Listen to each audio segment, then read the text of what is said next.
বেতন বাড়াতে মনে হয় আপনারা খুশি না। পুরো ম্যাচটা আমি একা হারাই দিছি, সত্যি কথা। না দেখেন, আমাদের তো হইলো কাজ হলো রেগুলার পারফরমেন্স করা, দলকে জেতানো, এটাই আমাদের কাজ। এখন আমাদের খেলা কে দেখাবে দেখাবে না এটা নিয়ে আসলে আমরা খুব বেশি একটা চিন্তা করি না। আমাদের কাজ রেগুলার কিভাবে আমরা ভালো খেলতে পারি, যেটা আমরা পারছি না। আপনি বলেছিলেন যে জিম্বাবুয়ে আসলে সাউথ আফ্রিকা অস্ট্রেলিয়াকে যেভাবে দেখেন সব দলকে একইভাবে দেখেন। ৬-৭ মাস আগে সাউথ আফ্রিকার সাথেও 2-0 ভূমি হেরেছেন সেই সাউথ আফ্রিকার টেস্ট চ্যাম্পিয়নশিপের ফাইনালে। খারাপ লাগাটা নিশ্চয়ই রক্তের মাংসের মানুষটা আসলে খারাপ লাগাটা নিশ্চয়ই কম হয়, কিন্তু প্রতিপক্ষ জিম্বাবুয়ে যাদের আসলে সেরকম সুযোগ সুবিধা নেই, টেস্ট চ্যাম্পিয়নশিপও খেলতে পারে না, কালে ভদ্রই টেস্ট খেলেন, গত 4-5 বছর ধরে তারা টেস্টে জয় নেই, এই দলের বিপক্ষে এইভাবে হারলে আসলে স্বাভাবিক ডিমোরালাইজ হয়ে যাওয়ার কথা। সেই জায়গাতে আপনি ক্যাপ্টেন হয়ে দলকে কিভাবে মোটিভেট করবেন আগামী 3 দিনে, যেহেতু চট্টগ্রাম টেস্টের আগে? দেখেন, প্রফেশনাল ক্রিকেটার অবশ্যই মোটিভেটেড হইতে হবে, আর আসলে মোটিভেটেড দিয়ে আসলে খুব একটা কিছু হয় না, সত্যি কথা। আবার ওই যে যে জায়গায় ভুল করেছে ওই জায়গাটা যেন আবার ভুল না হয়, এটা নিয়ে কাজ করতে হবে। বাট আজকের ম্যাচ নিয়ে যদি আমাকে পার্সোনালি জিজ্ঞেস করেন, অ্যাজ এ ক্যাপ্টেন হিসেবে পুরো ম্যাচটা আমি একা হারাই দিছি, সত্যি কথা। কারণ সকালের ওই আউটটাতে আমার মনে পুরো খেলাটা নষ্ট হয়ে গেছে। কারণ ওইখানে যদি একটা 50-60 রানের পার্টনারশিপ হইতো তাহলে হয়তো 220-220 প্লাস রান হলেই কিন্তু আমরা হয়তো একটা ভালো অবস্থানে থাকতাম, যেটা সকালে আমার একটা ইন্টারভিউ আমি বলেছি ব্যাটিংয়ের আগে। সো আমার মনে হয় যে এই পুরা ম্যাচের আসলে আমি সবার দিকে আসলে যেতে চাই না, পুরা দায়ভারটা আমি নিতে চাই, কারণ খুব বাজে সময় আমি আউট হয়েছি। অবশ্যই ডিসঅ্যাপয়েন্টিং। আমার মনে হয় যে ওভারঅল যদি পুরো ম্যাচটা আমি বিশ্লেষণ করে আমরা খুব একটা ভালো ক্রিকেট খেলিনি, এবং যার কারণে ম্যাচ হারা। অতিরিক্ত আপসেট এটা আসলে বলবো না, কারণ এটাও একটা ইন্টারন্যাশনাল ম্যাচ ছিল। আমার মনে হয় আপসেট ভালো করিনি, এই কারণেই আর কি। সকালের প্রথম 5 ওভারে কি আসলে মানে খেলাটাকে জিম্বাবুয়ের হাতে ছেড়ে দিল? আমার কাছে তাই মনে হয়েছে। আমার মনে হয় যে আমার আউটটা পুরা খেলাটা আমাদের ব্যাটিংটা নষ্ট করে ফেলেছে। আমার মনে হয় যে ওই মোমেন্টামটা ওরা পাওয়াতেই খেলাটা আমার কাছে মনে হচ্ছে যে আমরা হেরে গেছি। আশা ছিল যে উইকেট পড়ছিল, লাস্ট 2 উইকেট যখন পড়লো মনে হচ্ছিল যে একটা কিছু হতে পারে। না, আমার মনে হয় মিরাজ এবং তাইজুল ভাই ভালো ট্রাই করেছে, অসম্ভব ভালো বোলিং করেছে। আমার মনে হয় বোর্ডে এই ধরনের রান থাকার পরে যেভাবে ওরা বল করেছে অবশ্যই ক্রেডিট দিতে হবে, বাট আমার কাছে মনে হয় যে বোর্ডে এনাফ রান ছিল না।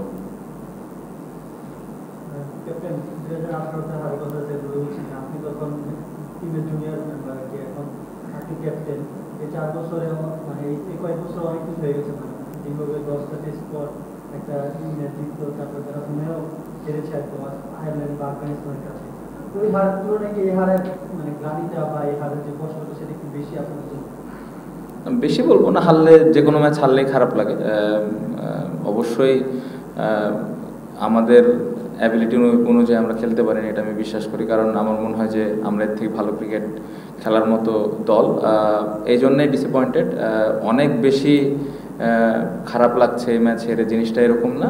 নর্মালি যেরকম ম্যাচ হারলে খারাপ লাগে, আজকেও খারাপই লাগবে। শান্ত উইকেট দেখে মনে হচ্ছে যে আপনারা 2 উইকেটে খেলেছেন, হোম অ্যাডভান্টেজের ব্যাপারটা ছিল না। তো যে চ্যালেঞ্জটা আপনারা নিয়েছিলেন আসলে বিদেশের মাটিতেও যেন সমানভাবেই খেলা যায়, দাবা দেখানো যায়, সেই চ্যালেঞ্জটাই তো আসলে ফেল করেছে। এখন আপনার মানসিকতাটা কোথায় আছে? এই চ্যালেঞ্জটা কি ধরে রাখবেন বা সেই সাহসটা দেখাবে বাংলাদেশ? না, অবশ্যই আমার মনে হয় এরকম স্পোর্টিং উইকেটেই খেলা উচিত। উইকেট খুবই ভালো ছিল, ব্যাটসম্যানদের জন্যও যেরকম সুবিধা ছিল, বোলারদের জন্যও টুকটাক হেল্প ছিল। সো আমার মনে হয় যে এখান থেকে আসলে আবার পেছনে তাকানোর প্রয়োজন নেই। আমার মনে হয় যে সামনের ম্যাচে ওই ধরনের উইকেট থাকাই উচিত, এবং আমি বিশ্বাস করি যে আমরা সামনের ম্যাচেও এই ধরনের স্পোর্টিং উইকেটেই খেলবো। এই মাসে নিউজিল্যান্ডের সঙ্গে টেস্টে অনেক ফিল আছে, আজকে খুব বাজে একটি শট আপনি বলুন যে আপনার আউটের কারণেই এরকম হয়েছে। তো মানে ওই সময় আসলে ভাবনা লেগেছিল দিনের দ্বিতীয় বলে এরকম নতুন দিনের উইকেট পেস বাউন্সের সঙ্গে একটু মানিয়ে নেওয়ার ব্যাপার থেকে ফুল শট খেলার ক্ষেত্রে চোখ ধরে নেওয়ার ব্যাপার থেকে আসলে ভাবনাটা কি ছিল আপনার? না, আমার নর্মালি আমি সবসময় রানের জন্য চিন্তা থাকে, স্কোরিং অপরচুনিটি পেলে ওইটাই প্ল্যান থাকে। যেটা আউট হয়েছে আমার কাছে মনে হয়েছে যে হ্যাঁ, আমি সময় নিতে পারতাম, আর একটু সময় নিতে পারতাম। যেটা আপনি মেনশন করলেন যে দিনের দ্বিতীয় বল ছিল, অবশ্যই এই জায়গাটাতে আরেকটু আমার মনে হয় সময়টা নিলে বেটার হতো। বাট এই শটটা আমি খেলি, এটাও সত্য। পাশাপাশি বাট একটা জিনিস, টিমের যে সিচুয়েশন ছিল, আমার মনে হয় যে আমি না খেললেও পারতাম। শান্ত, আরেকটু প্রিসাইজলি যদি আমি একটা কোশ্চেন করি, ও আপনাকে একটা কোশ্চেন করেছে মার্কেট ভ্যালুর বিষয়ে। আপনি যদিও বলেছেন যে দিন শেষে আপনাদের কাজটা খেলা, সেটা কোথায় দেখালো বা দেখালো না সেটা কমপ্লিটলি অন্য একটা ব্যাপার, কিন্তু এন্ড অফ দ্য ডে কিন্তু এটা একটা যোগসূত্র আছেই কিন্তু, তাই না? ক্রিকেটারদের চাহিদা তৈরি হয় মার্কেট ভ্যালুর ভিত্তিতে। আপনি যদি কিছুদিন আগেও ফিরে যান, আপনাদের দুই বড় তারকা ক্রিকেটার সাকিব তামিম, বিজ্ঞাপনের বাজারে তাদের নিয়ে কারাকারি হতো, এটা বড় একটা মার্কেট ভ্যালু ছিল। তো এটা তো পারফরমেন্সের ভিত্তিতে আসলে এই ভ্যালুটা নির্ধারিত হয়। এখন যদি আমরা এই টিমের দিকে তাকাই, মানে বাইরে মার্কেটের যে প্রোডাক্ট তাদের আপনাদের নিয়ে খুব একটা চাহিদা নেই, তো সেটা তো আপনাদের পারফর্ম করেই তৈরি করতে হবে। হ্যাঁ, বা হচ্ছে যে ক্রিকেট বোর্ড যে আপনাদের প্রচুর সুযোগ সুবিধা দিচ্ছে, সেটাও কিন্তু মার্কেট থেকে তৈরি হওয়া চাহিদার ভিত্তিতে যে ইনকামটা হচ্ছে সেটার ভিত্তিতে। আপনারা পারফর্ম না করলে ভবিষ্যতে কিন্তু ওই জিনিসগুলো অনেক জায়গায় হ্রাস পাবে। এই জায়গায় আপনারা কতটা দায়িত্ব বোধ করেন যে পারফরমেন্সটা করে ভ্যালুটাকে আবার আগের জায়গায় নিয়ে যাবেন? প্রশ্ন এবং উত্তর দুটাই আপনি দিয়ে দিয়েছেন। আপনি নিজেই বললেন যে পারফরমেন্স করে ভ্যালুটা আসলে আবার তৈরি করতে হবে। সো এখন কিন্তু পারফরমেন্স নাই দেখে হয়তো ভ্যালুটা একটু কম নিচের দিকে যাচ্ছে। সো আমার মনে হয় যে পারফরমেন্স যখন আবার ভালো হবে বাংলাদেশ দলের, এটা অটোমেটিকলি ওপরের দিকে যাবে। ক্যাপ্টেন, এটা তো হেরে গেলেন, আর নেক্সট জিরো টেস্ট। এখন যদি আপনাকে জিজ্ঞাসা করা হয়, এখানে 2 উইকেটে খেলেন, বোর্ডিং উইকেটে খেলেন, ফেয়ার চান্স পাওয়ার জন্য, ওখানে কি 7 উইকেট এক্সপেক্ট করবেন, নাকি আপনাদের যে হোম অ্যাডভান্টেজ বলে যে এটা আপনি জিরো সেই উইকেট চাই? না, আমার মনে হয় ট্রু উইকেটে খেলা উচিত, ভালো উইকেটে খেলা উচিত। এবং এই ম্যাচটা আমরা খুব বাজে ক্রিকেট খেলেছি। আমার মনে হয় যে সামনে যে টেস্ট ম্যাচটা আমরা খেলবো, ওই ম্যাচে যেন আবার ভালো একটা উইকেট থাকে এবং বোলার এবং ব্যাটসম্যান দুজনের জন্য যেন প্রপার হেল্পটুকু থাকে। সো ম্যাচ হেরে গেছি দেখে আবার অনেক বেশি হোম অ্যাডভান্টেজ নেওয়া আমার কাছে মনে হয় না যে এটার প্রয়োজন আছে। এটা ডিপেন্ড করে আসলে কখন কোন অপোনেন্টের সাথে খেলছি। সো আমার মনে হয় যে অপোনেন্টের সাথে খেলছি, আমরা যে ধরনের উইকেট খেলেছি এই ধরনের উইকেটে খেলা উচিত।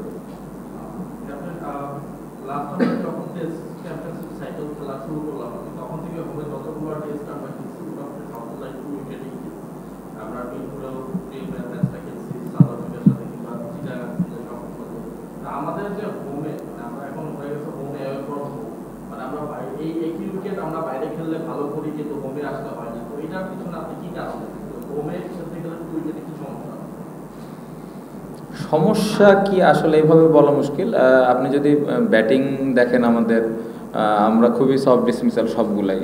খুব আমার মনে হয় না যে খুব বেশি ভালো বলে আমরা উইকেট দিয়ে এসেছি। সো আমার মনে হয় এখানে স্কিলের থেকে মেন্টাল অনেক ব্যাপার থাকতে পারে, যার পার্সোনাল আউট নিয়ে তারা বলতে পারে। বাট আমার মনে হয় যে এই জায়গায় আরেকটু রেসপন্সিবিলিটিস থাকা উচিত ব্যাটসম্যানদের, স্পেশালি যারা আমরা সেট হয়ে আউট হয়েছি। ক্যাপ্টেন, আপনাদের বেতন বাড়ানো হয়েছে, ম্যাচ ফি বাড়ানো হয়েছে, কিংবা আপনাদের চাহিদার তুলনায় সুযোগ সুবিধা আছে বলে মনে হয়, কিংবা আপনারা যে ধরনের কোচিং স্টাফ চাচ্ছেন তাও মনে হয় পান। মানে আর কি করলে এই একটা জায়গায় সাদা বলে কিংবা টেস্টটাতে আগানো সম্ভব বা তারা বেতন বাড়াতে মনে হয় আপনারা খুশি না, বা আমাদের ম্যাচ ফিজ?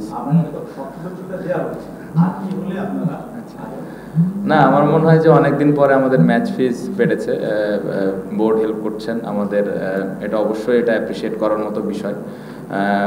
আর কি হলে আসলে আমরা ভালো করব জিনিসটা এরকম না। জিনিসটা আমার কাছে মনে হয় যে ভালো ক্রিকেট খেলাটা খুব ইম্পর্টেন্ট, ভালো ক্রিকেট চেষ্টা থাকাটা, দায়িত্ব নিয়ে খেলাটা খুব ইম্পর্টেন্ট। আমার মনে হয় যে আমরা যেভাবে ক্রিকেট খেলছি এটা অবশ্যই আমাদের এই দায়িত্বটা নিতে হবে যে আমরা ভালো করতে পারছি না। এখন কিভাবে ভালো করতে হবে এটা সবাই মিলে আলাপ করে বসে ওই ধরনের প্রিপারেশন প্র্যাকটিস নিয়ে আসলে করতে হবে। আমি যেটা বললাম যে আসলে সারাদিন কিন্তু মাঠে সবাই কষ্ট করছে, মেহনত করছে, বাট আপনি যদি মাঠে এক্সিকিউশনের দিক দিয়ে দেখেন এই জায়গাটাতে অনেক ঘাটতি আছে। সো এই জায়গাটাতে খুব স্পেসিফিকভাবে যার যে রোলটা আছে ওইভাবে তাকে ওই দায়িত্বটা নিয়ে খেলতে হবে। মেয়রের কথা যদি বলেন তাহলে সবচেয়ে বেশি মেয়র হয়ে দলের সবচেয়ে এক্সপিরিয়েন্স রেখে আপনি এর আগে বলেছিলেন বা কয়েকবার বলেছিলেন যে অটোমেটিক চয়েস না, দলের সবচেয়ে অভিজ্ঞ ক্রিকেটার যখন আপনার ধারাবাহিকভাবে ফেল করবেন তারপর তাকে আপনি দলে কনসিডার করেন কিনা, নাকি তার প্রিভিয়াস অবদানের জন্য বা কিংবা অথবা তার সামনে একটা মাইলফলক আছে সেটার জন্য তাকে কন্টিনিউ করতে চান? ভাই আপনি যেটা বললেন যে এক্সপিরিয়েন্স ক্রিকেটার, অনেক বছর ধরে খেলছেন, শুধুমাত্র যে উনি ব্যাটিংয়েই কন্ট্রিবিউট করেন দলকে সেরকম কিন্তু না। আসলে যখন উনি ফিল্ডিং করেন বিভিন্ন ধরনের কিন্তু প্ল্যানিং এর সাথে উনি পার্ট একটা থাকেন। সো বোলারদেরকে হেল্প করা বা যখন উনি ব্যাটিং করেন ব্যাটসম্যানদেরকে হেল্প করা বা যখন আমরা প্র্যাকটিস করি ওই সময় কার কী ল্যাকিংস আছে এই বিষয়গুলো নিয়েও কিন্তু আলাপ হয়। অবশ্যই তার ব্যাটিংটা অনেক ইম্পর্ট্যান্ট, বাট তার মাইল ফলক বা তার অতীতের এক্সপিরিয়েন্স এরকম কোনো কিছু চিন্তা আমি করছি না, আমার মনে হয় উনি নিজেও করছেন না। উনি চেষ্টা করছেন অবশ্যই প্রতি ম্যাচে যেন দলকে কন্ট্রিবিউট করা যায়।